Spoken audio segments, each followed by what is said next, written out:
क्या देश का आईटी कानून दुरुस्त नहीं है? क्या इस एक्ट में बदलाव की जरूरत है? और क्या अब बदला जाएगा मौजूदा आईटी एक्ट?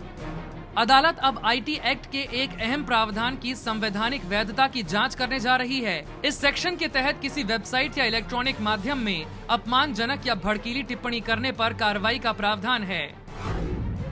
दरअसल दिल्ली की एक लॉ स्टूडेंट श्रेया सिंघल ने कोर्ट में एक याचिका दाखिल की है, जिसमें मांग की गई है कि आईटी एक्ट के सेक्शन 66A को संज्ञेय अपराध की श्रेणी से हटाया जाए और किसी ऑनलाइन मैसेज के मामले में गिरफ्तारी के लिए कोर्ट का आदेश जरूरी हो।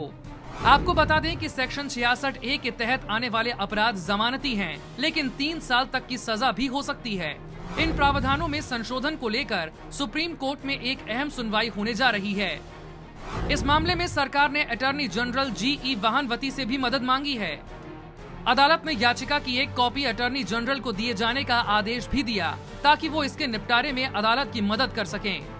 कानून में प्रॉब्लम यह है कि इतने विशाल शब्दों को इस्तेमाल किया गया है जिनकी कोई परिभाषा नहीं दी गई है। तब आप कैसे डिसाइड करेंगे कि कौन सी जानकारी ग्रॉसली ऑफेंसिव है, कौन सी ऐसी जानकारी है जिसका मेनेसिंग स्वरूप है, कौन सी ऐसी जानकारी है जो आपको इनकन्वीनियंस या अनोयंस पैदा करता है। तो वास्तविक तौर पर यह कानून वर्तमान परिस्थिति में कंप्लेनेंट और पुलिस के हाथ में बहुत ज्यादा पावर्स देते हैं। आप कुछ भी शिकायत कर सकते हैं और वो शिकायत धारा 66A में रजिस्टर हो सकती है। किसी भी अपने प्रतिद्वंद्वी को, किसी व्यक्ति विशेष को टारगेट कर सकते हैं और उसकी स्पीच को आप बंद कर सकते हैं, सप्रेस कर सकते हैं। यही है धारा 66A।